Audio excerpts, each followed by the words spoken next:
Welcome to the Lo'au University.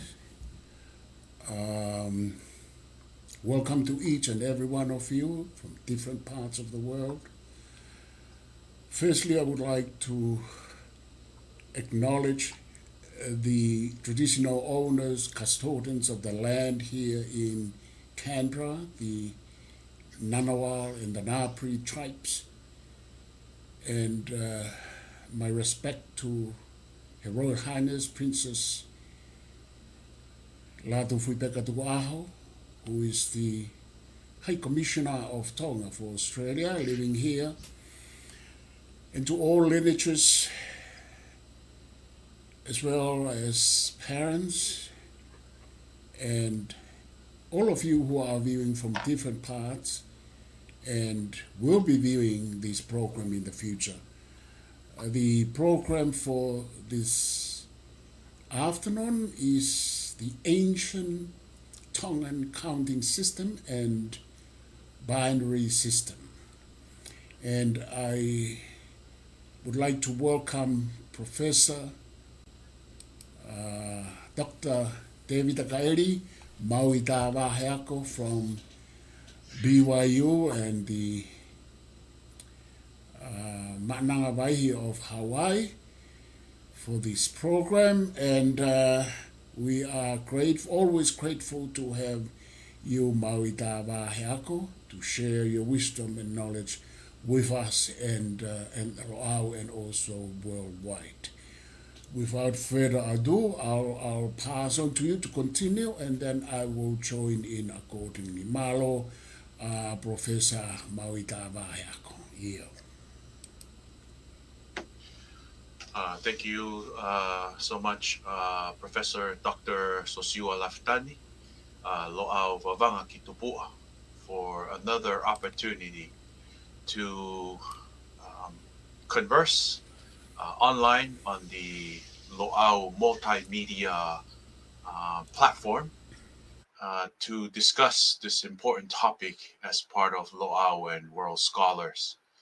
And I am grateful that Lo'au University has been able to provide this medium to make it accessible to the rest of our Tongan community and others who are interested in the pursuit of knowledge. Today, our topic is Nga'ahoa, the ancient Tongan counting system, a particular ethnomathematics system that is indigenous to Tonga and also to the Moana Nui, the wider Moana Nui. And I am going to be speaking specifically about the Tongan counting system. As we know, all cultures throughout the world have their own ethnomathematics or their own mathematics in the form of arithmetics, but in the form of counting and their own counting system that emerge out of people's interaction with their environment. And through that interaction and the need to account, also an accounting system for many of the important elements of their culture. And in the case of Tonga, it is our ngāwe, the fruits of the work of men, and also our koloa, which are our treasure that were produced by women. I want to begin by talking about the connection between whanua and lea, or whanua and language. And that the idea that by preserving our Tongan counting system, we are also promoting and sustaining and safeguarding the Tongan language. Because within our counting systems are particular words, terminology, terms that are no longer used, but they are important to give us an idea of the mind of our ancestors, the way that they categorize and account for their world.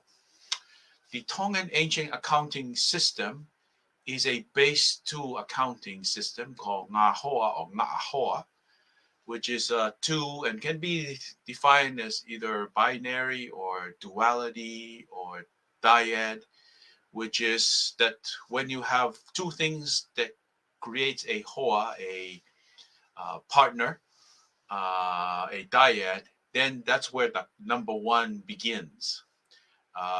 It was in the basis of 2. And so it went from there.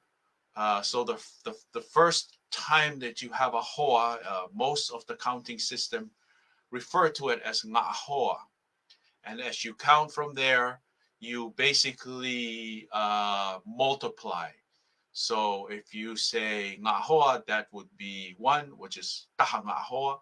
If you say ua ngā hoa, that's 2 times 2, that's 4.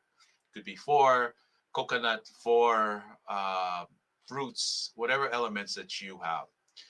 As you move on from 2 to the next level of 20, the word change. Mostly it's changed to the word tekau or kau or tetula, depending on what you are counting. And as you move on from 20 and you reach 200, it is often referred to as tefua, tefuhi, or ta'anga. And I will talk a little bit about how these are important. But as you can see, the changes in the words and the language provides a window into the way that Tongans see the world in terms of tu, of hoa. And we've been exploring this idea of hoa because it seemed to be an important aspect of Tongan thinking and Tongan philosophy. So this form of counting system is, I will also say, would be an accounting system for us too, as all cultures have a form of counting of their most important and valuable products. This idea of dekau, as I said, 20, when you get to 20, there's the term dekau, has been shown that it is known throughout several of the languages in Moana Nui. Linguists have found at least 14 cognates or versions of this. So in Manihiki or Rakahaka, it's called takau. In Marquesas, it's tekau. Other places use a similar term to tekau to reference 20. Some only use the term kau. So it is a tekau or kau as a denotation for this number 20. And most linguists have reconstructed this all the way to Proto-Polynesian language, which is about 3,000 years ago. And of course, 3,000 years ago, we are talking about Tonga, because this is where our ancestral Polynesian culture or ancestral Moana Nui culture began in these areas of Fiji, Tonga, and then, of course, Samoa, Ubea, and Futuna, where this language was formed and so forth. So for me, the Tongan accounting system for us is an important aspect of who we are as a culture. And it also shows that the way Tongans see the world, all things have a hoa, a companion, a partner. And this seemed to be apparent in many of the ways that we see in the world, and even in our thinking through the Tava philosophy of reality. All things seems to come out of hoa. We see this through felavai or intersection, when you intersect two or more synod chords to create the lalava in the form of a black kafa and red kafa. This is a hoa. When you see this, it also in the sense of some of our other kinds of ideas, such as our heriaki and so forth, you see a particular form of hoa there too. So I will also comment a little bit about that. For example, there are lots of things in Tongan that seem to be in a form of hoa. Take, for example, our kupesi. The kupesi manulua is two birds. One is a dark color, the other one is a lighter color that seem to intersect to form this particular kupesi. And so many of the kupesi are actually formed out of two colors, a hoa, one light, one dark.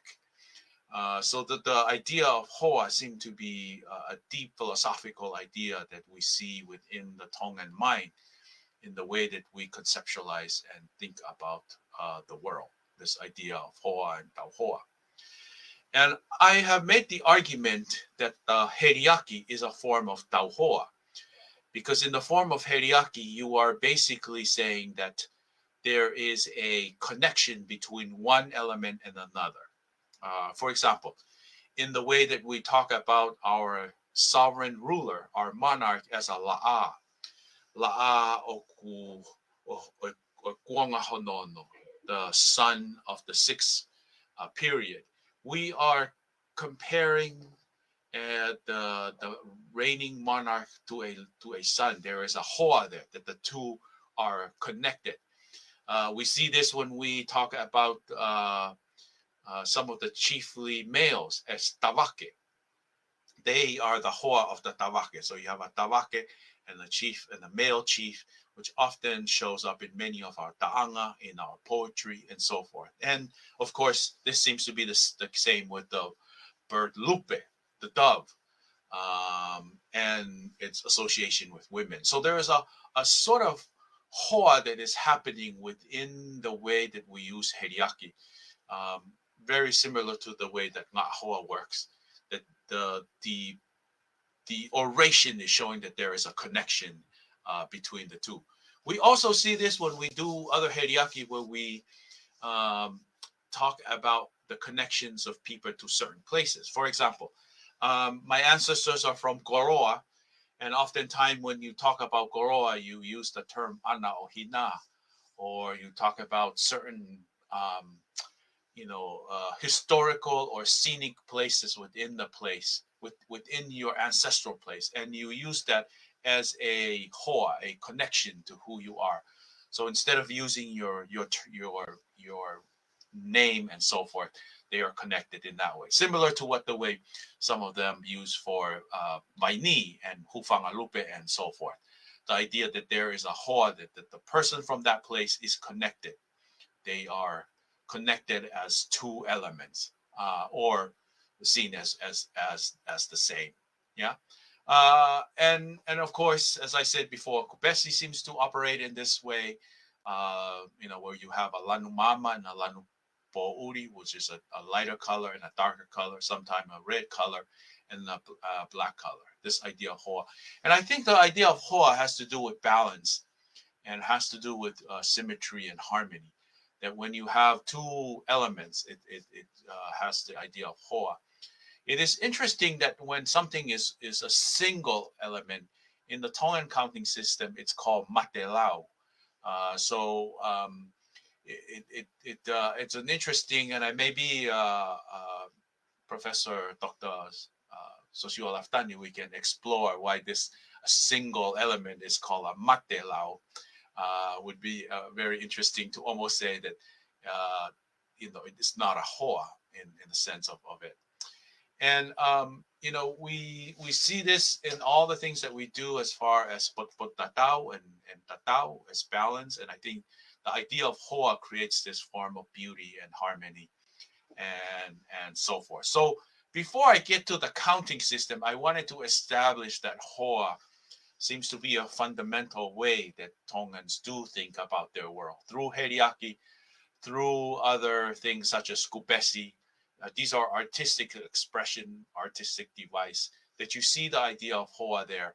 And then, of course, it also manifested in our counting system. Professor Dr.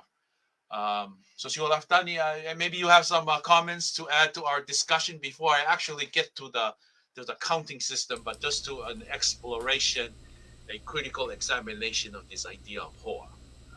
Perhaps you may have some comments at this point.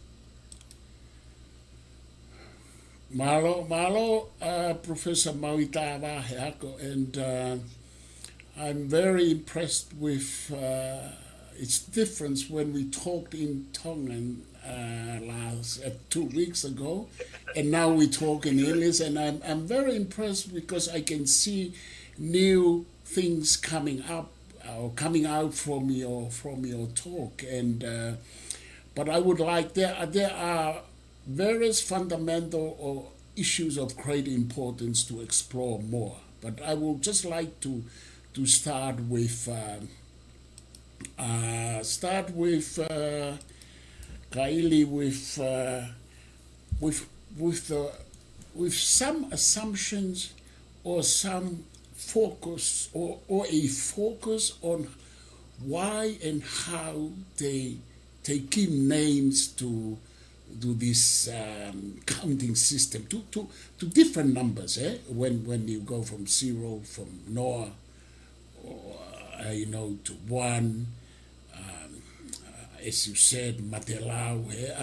Because it appears to me that there are some similarities in how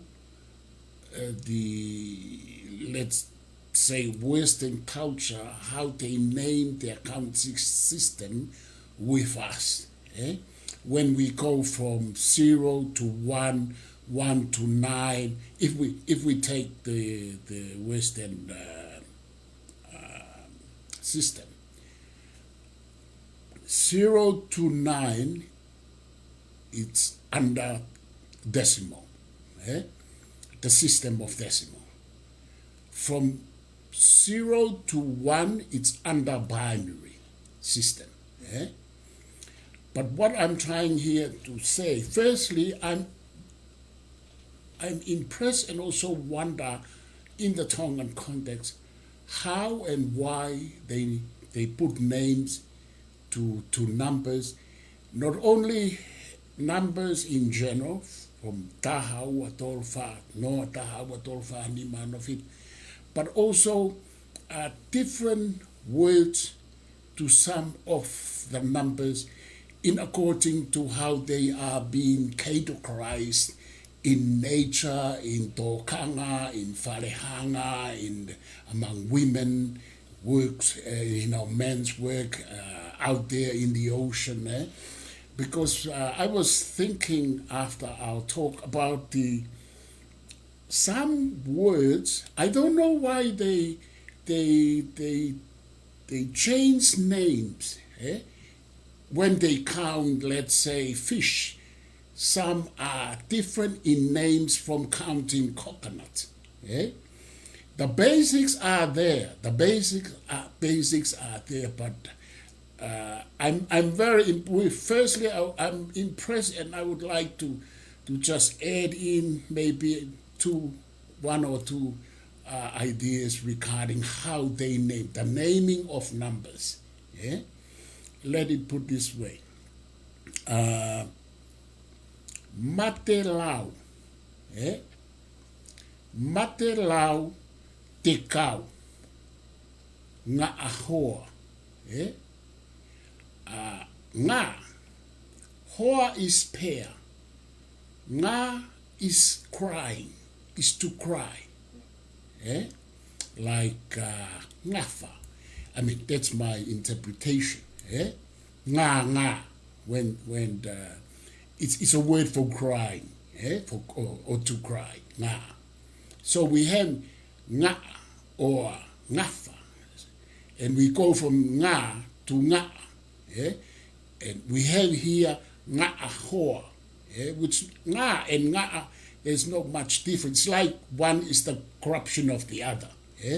But let's put this, nga ahoa, it's like the two pairs, the pair is crying out to be part of something. And we have, I'm just contending here with the naming because there were fundamental reasons for them naming the numbers, and even the different names of all the counting of different categories in nature. And let's take also Matelau. Eh? We have mate is dead or to die. Eh? Mate. So one is mate lau. But importantly, the mate wants to be lau, to be counted. Eh? Because I'm always impressed how they name, as I mentioned in my talk during our TRA conference, when Tongans named things, it was very pragmatic and straightforward, very scientific to some extent. And when they put the words together, then they start to talk about Heliaki. But see how they name numbers. Mate lau, te kau, te mate, mate ma and de and lau, mate ma. Let put this way. Mate or ma and te is the same with te kau. It's like te kau. 20, it's 20, te kau. So there is related to mate. There is 10. Mate is 1. It's the same with how we develop the decimal system in the Western context. The same with binary. Because we go from 0 to 1, and with the binary system, we can't go beyond 0 and 1. Yes. We will go from 1 to 0, and from 0 to 1, and from 1 to 1, that's how it goes. And when we talk about that, it becomes complicated from our traditional notion of nga'ahoa. But what I'm trying to say here, that there are similarities in this method. Because when we go from 0 to 1, and then you go from 1 to 9, you go from 0 to 1 and 1 to 9, that's decimal numbers. And when you try to continue, when you want to continue, what do? You have to put 1 after 9. So that you can be able to move from 9 to 10. Similarly to when we talk about matelau, and we go from there to hongofulu, the word the word there is very fundamental also. We go from hongofulu, from 0 to 1, and we go from 1 to 9. And what we do in the Tongan context, we add 1. We add 1 together with another 0. When we say 0, we go to binary system. But and when we go from 1 0 to 2 0, we call it te kau. Te for me is 1. Kau is when we add in another te to make it 2. It's the same with how we go from 0 in decimal system to 0 to 9, and go from 9, we add 1. We go back to the beginning and bring 1 to add into after 9. But I think we can talk more about this, but I just like to reflect how they name there were fundamental reasons for them to name it in such a way, and how we can see some in numbers, some similarities or link between how we name numbers and how the West names theirs.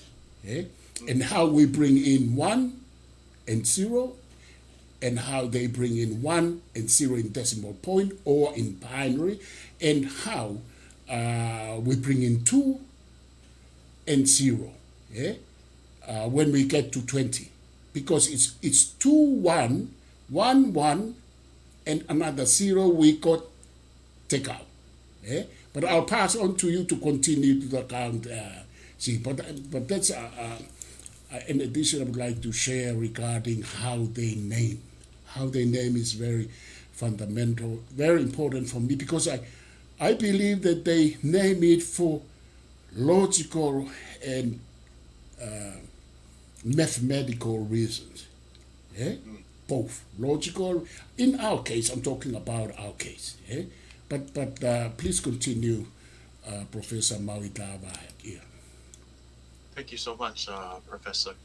And I think that this is why I want to revive the research and examination of our counting system, because it will allow us to see some of the knowledge that were used by our ancestors, especially in as you point out, in the naming system. The name that we use, there was logic behind it, and there were a reason why that they use certain names.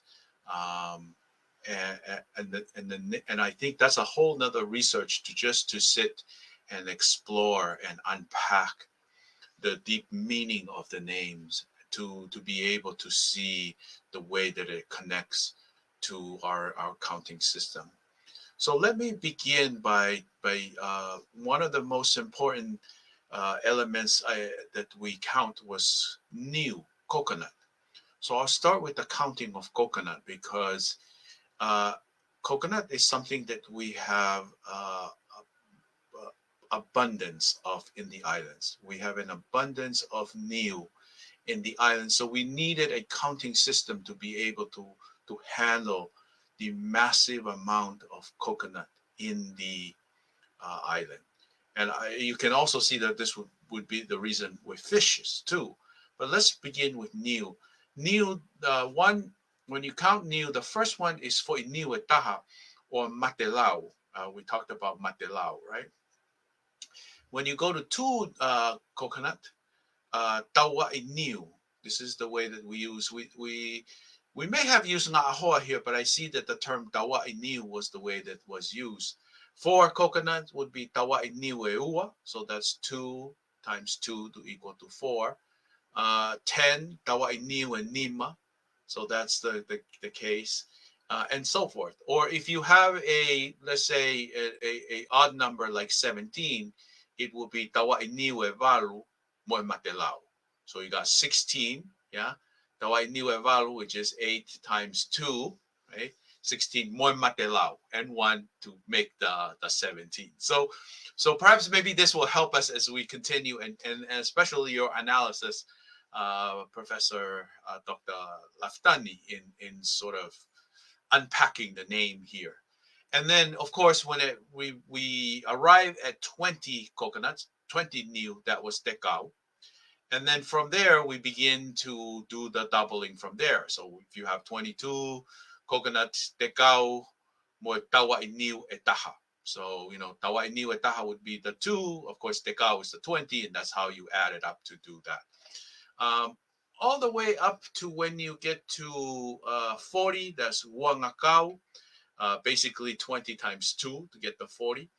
And then the idea is that when you receive 200 new, that was tefua. As I pointed out, we had a specific unique name for number 2, number 20, and number 200. Yeah, number 2, number 20, and number 200. And it seemed to show this idea of Ngahoa operating there, and the way that these used. We also had a particular way to think about it when we got to the thousands and so forth, and I will bring that up in some of our other ones.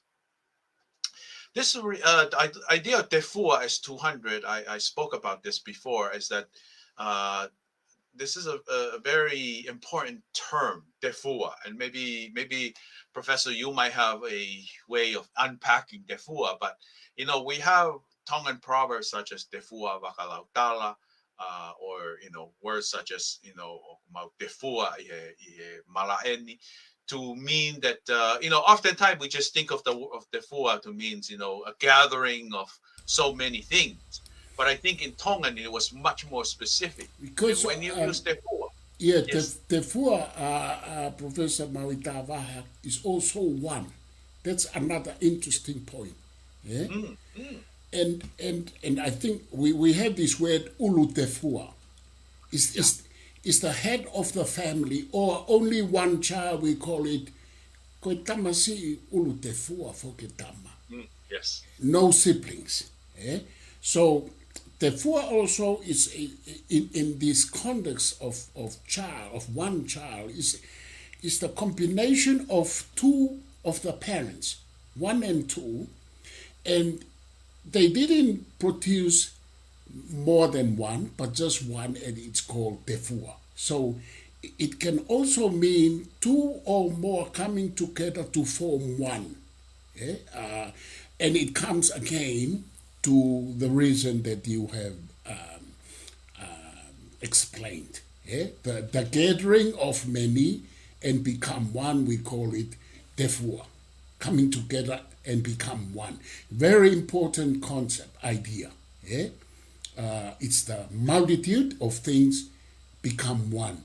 And when we say tefua, the multitude is not important anymore.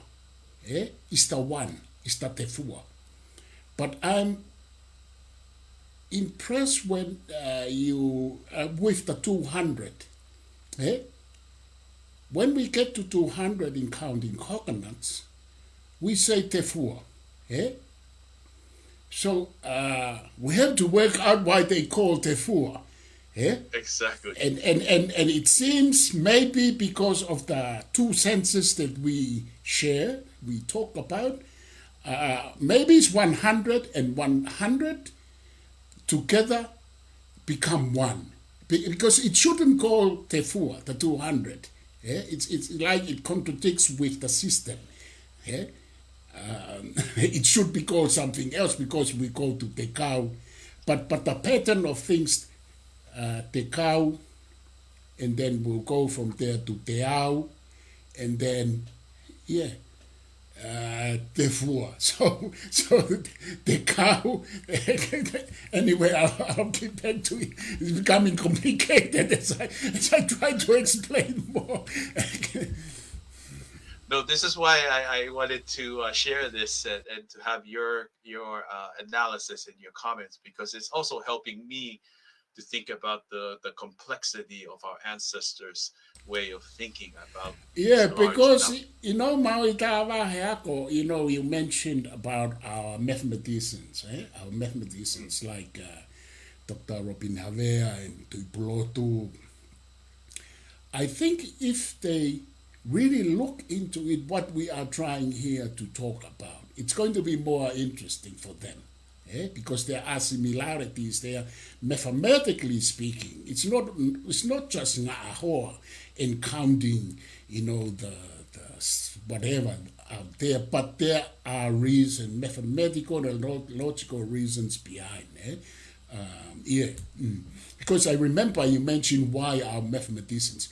And I think I tried to answer. It's mainly because they haven't really looked at it. But what you're leading there with Professor Mahina, and we add in and we discuss it, and things will start to come out. It's going to be very interesting. Yeah. Malo favor que katak. thank you, Professor. And I think what we're doing here is we are we're urging our Tongan mathematicians and other mathematicians to take a look into the complexity of these. And I like your comment about the fua as this idea of oneness, and I think it also touches on Tongan philosophical idea that oneness comes from a multitude of multiple things, that many things can create oneness, and that oneness in a sense that you can bring like 200 coconuts or multiple or many waka, as in defua waka lautala, and that they can form the oneness, right? The idea that out of the many come one, out of the many can emerge one. And I think that the concept of defua of 200, at least in the counting of Niu and coconut, will be a very interesting topic for someone to continue to explore. A whole PhD thesis all on just Tefua alone, I think will be important, right? Yeah, And I think Mauitavaheako that our ancient counting system, they were the real one, the ones before the Western arrived, mm, the Western missionaries and explorers. It appears to me today in our dialogue that tahawa tol fani mano fitu balu up to tell, it's an influence of the West. Eh? absolutely. It's clone of 1, 2, 3, 4, 5, 6, 7, 8, because they count it straight, no hierarchy, Yeah, no hierarchy, no other complications. It's just simple tahawat alpha. The reasons to go from 9 to 10, from 19 to 20, it appears to me that they are similar in the West and us and in other places. But I think we didn't, I come to believe that we didn't have the Howard Olfani man of it, that counting. We had to find out more about that, whether we had that before or it was introduced, because it helps Reverend Dr. Moulton and all of them to form other things like the musical notations.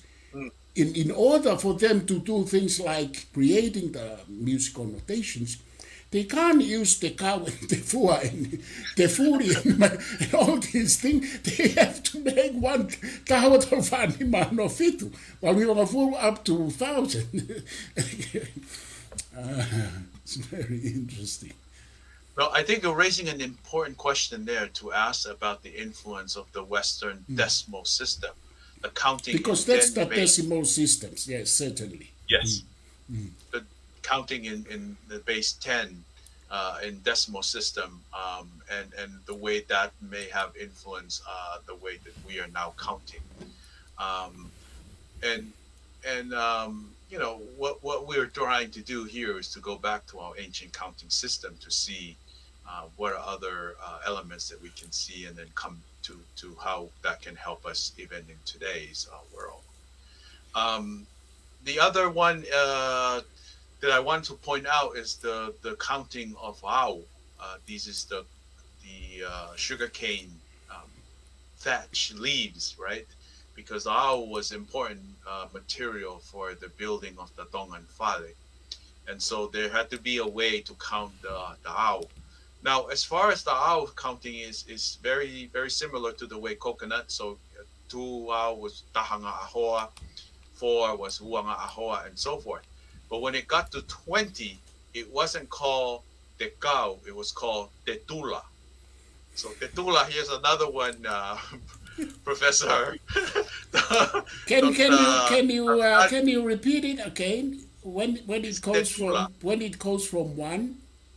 So when it goes, one is awe taha or matelau, Yeah. two is tahanga ahoa, four is huanga ahoa, 10 is nimanga ahoa, and so forth. But when you get to 20, it's tetula. So tetula is we didn't use the word tekau, we used tetula. So tetula is another word But for there, 20, there but is only for ao. but there is still the suffix or the root word or whatever. Eh? Yeah. So Yes. tula is it's like the tula is another Polynesian. It's a Polynesian word from other. Their influence on us maybe the tula, because we don't have tula. We have tula, the boat head. Maybe it's Yeah. about the tula, but I don't think it's about the boat head, the tula. The tula, very interesting, the tula. That's from 20, eh? Yes, that's 20 in the counting of ao. And how it goes from Yeah. there, from 20 up. And then from there, if you have like 22, tetula mo tahanga ahoa. If you have, 24, tetula mo uanga ahoa, and so forth. Or if you have 23, it'll be tetula taha ngā hoa moe matelau. So you have So 20. two we say it ngā hoa, and it continues on, eh? We still use ngā Yeah. hoa as when we get to 22, Two, and 23, 24. and then te tula ngā hoa. Te tula, Yes. two is te tula taha ngā hoa, eh? Yes, 22 is the This tula is very taha ngā hoa. interesting, Ka'ili. Yeah, very interesting. Because I can visualize now how they are related and similar to decimal, how decimal system and binary system were developed. Yeah? It's in the same sense, similar sense to some extent, to a great extent. Eh? Exactly. Yeah. And you know, and I think it'll be good if we were able to unpack and find out the meaning of tula. Yeah. You know, where it came from as far Yeah. as and how it's used here. Yeah, in because terms of- I believe every word we have to explore them. And I think the more we explore all words, we will see another light of this thing. And their interconnectedness and their difference. Yeah. But ngā hoa stands out. Eh? Ngā hoa stands binary. It's like the essence of the whole counting system. Yeah? Exactly. Yeah, and that's why I titled this, you know, the title of our conversation, our talanoa today, is ngā hoa. You know, the counting system of the ancient counting system, because it seemed to me that seemed to be the basis of all of this, right? And in 20 is just another form of ngā hoa, but it seemed like the 20 may be a combination of both base 2 and also base 10, because it's a 20, right? So there might be a combination here that is kind of interesting for us to maybe explore with some of our mathematicians in this particular area, that the way we do this, right?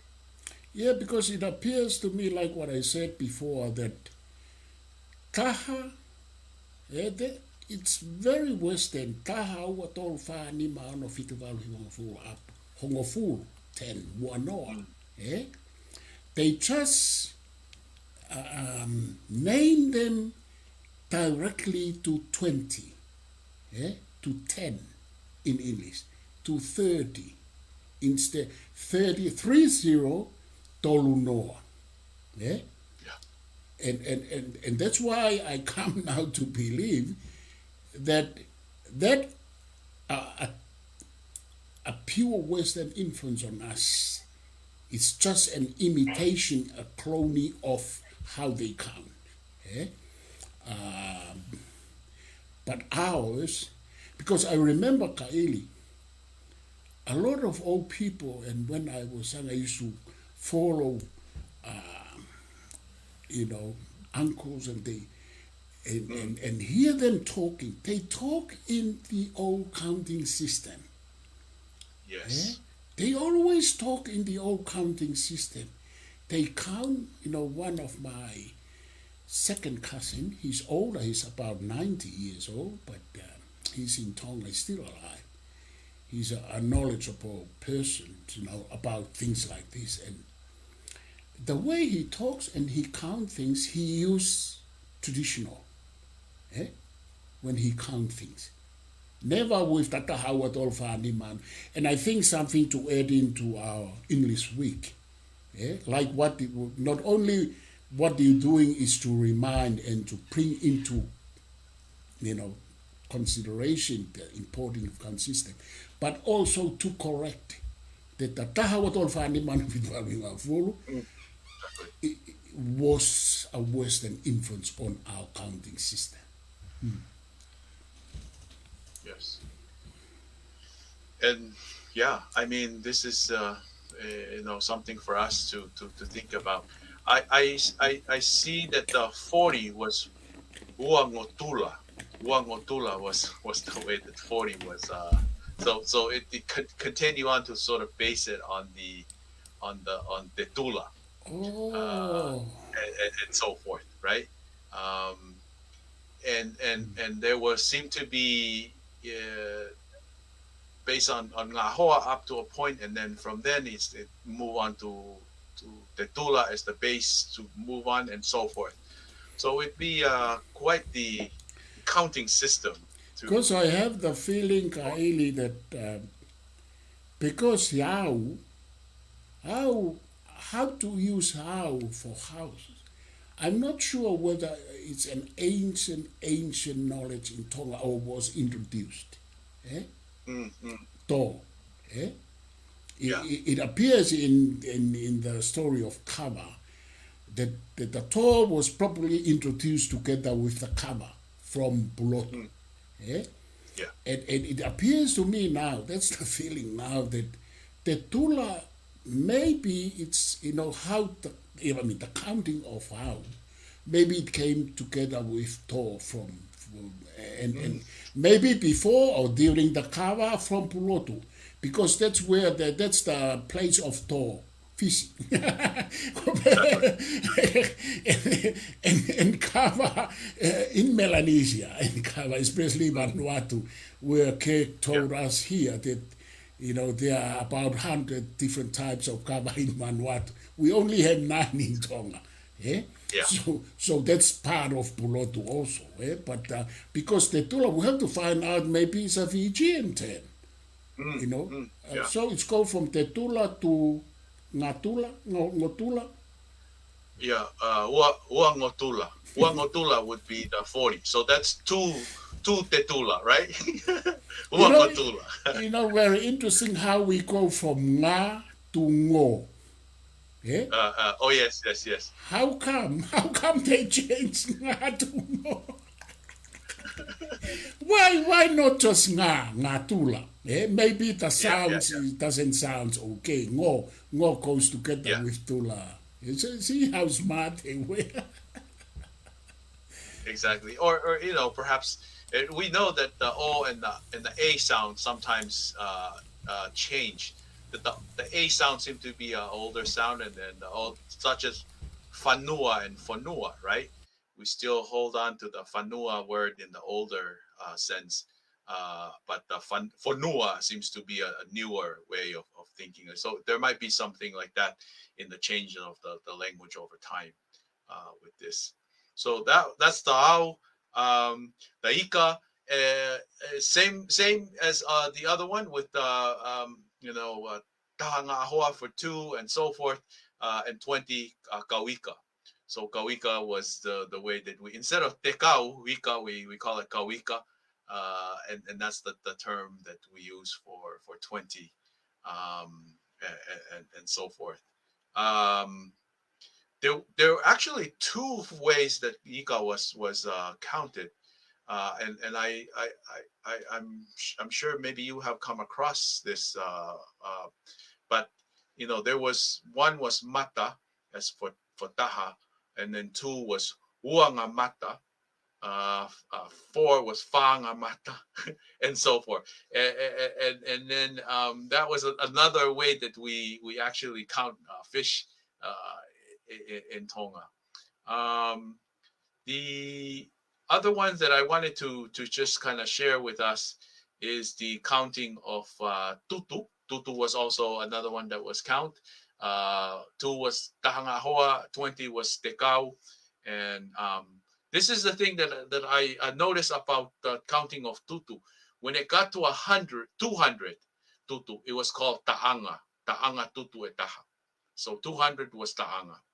Notice these are all base 2 numbers, right? 2, 20, 200, and so forth. They're all base 2 numbers as far as the way our ancestors think about this. And it's just, amazing to see the way that they do this. The counting of Puropura. We see a new word there for 200. So instead of tefua for 200, the Puropura was tefuhi. Tefuhi was the word that we use for 200. Pula tefuhi. So tahanga hoa was 2 pula, 20 pula was tekau, and then 200 was Tefuhi. So that's another one. So we got we have we have we have Tefua to explore. We have Tefuhi to explore. These are all the other beautiful terms for us to be thinking about in And our not way. only we, as you said, we need someone to do a master or PhD Mm, on this, eh? yeah. Because we need also to categorize them and to put them into patterns, eh? Yes.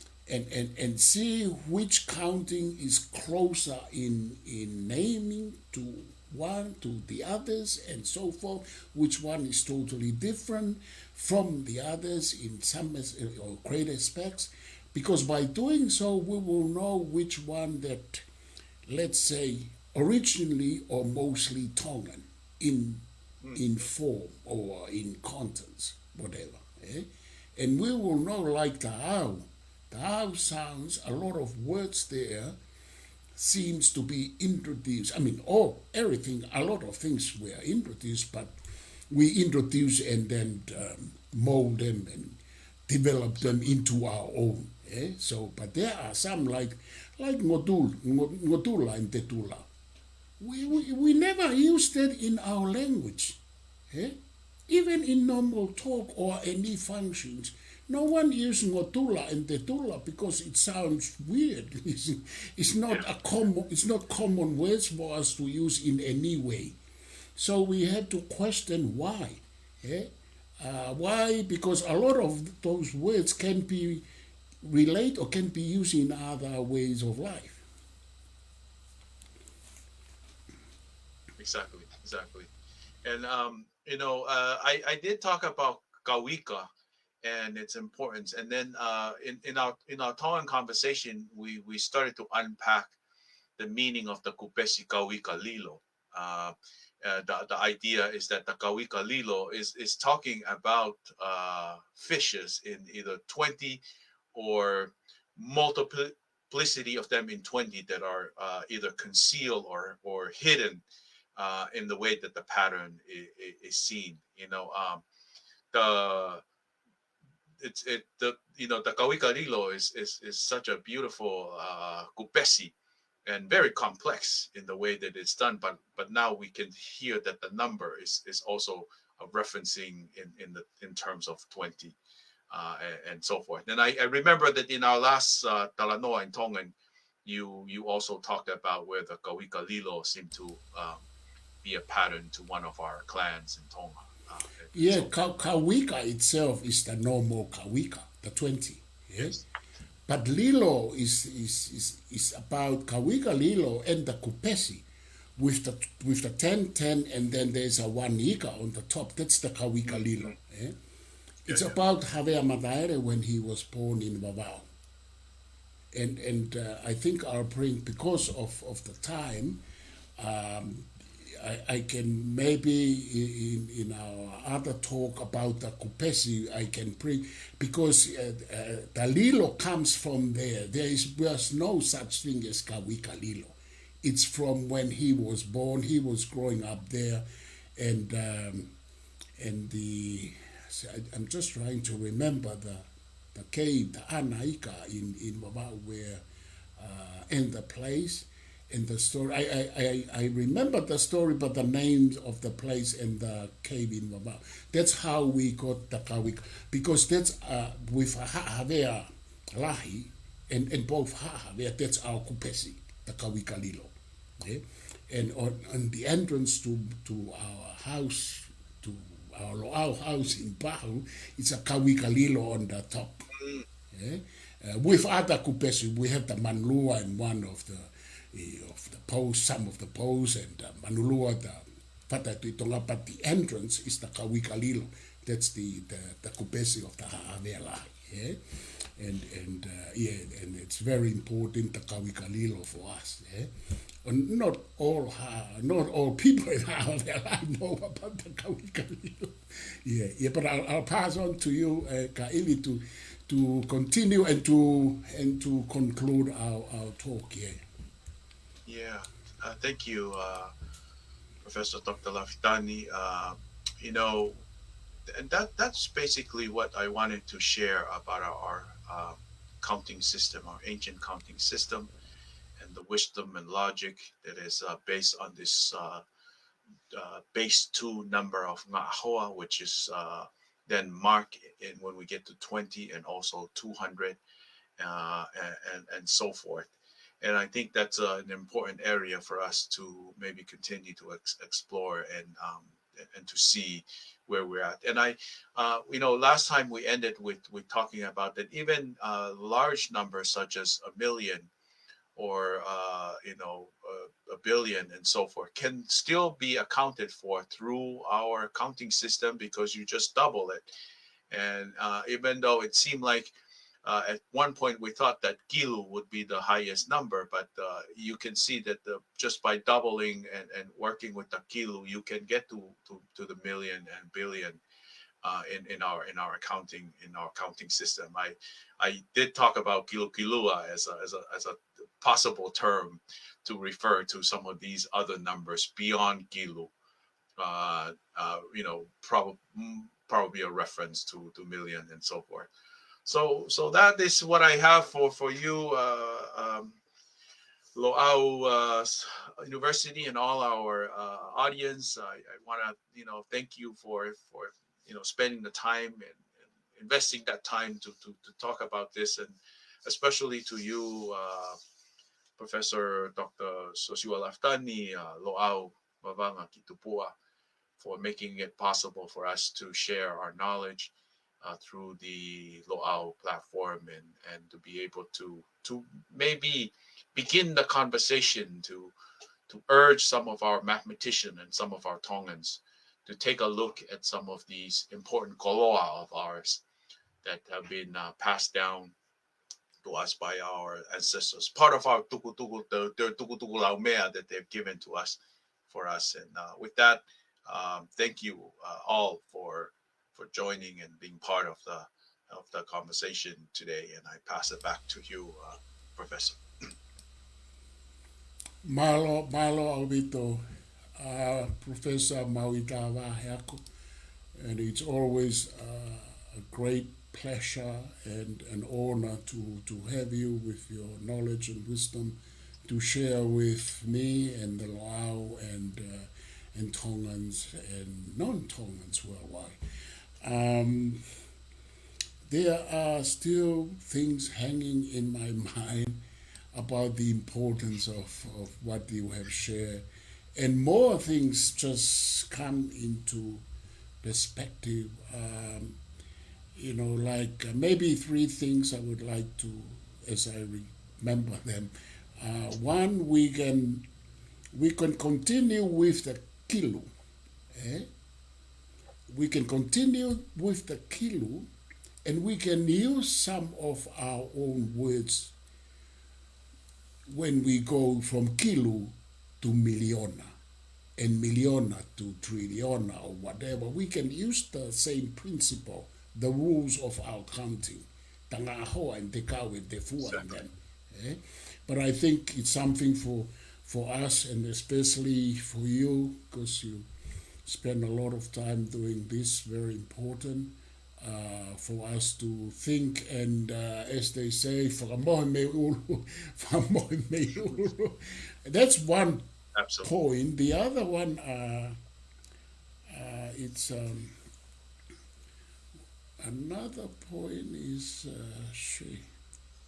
anyway, maybe it will come in our next talk. Yeah, we have to seriously look to our counting number and see which is which when it comes to the counting number of the West. Because I think ours are more not only interesting, original, and poetical. It's a whole thing how we count our system. It goes straight, and it's also it's straight to the point. At the same token, it's heliaki. how they count how they count things. So that's another point for me is very important. That tatahawa tol fani manofitu 1, 2, 3, 4, 5, 6. You know that straight in a linear one. There is no complication. There is just one side, one line. But with us, it's one line at the same time, multi or uni or whatever, lalava and felavai, which is more interesting also for me. The last point is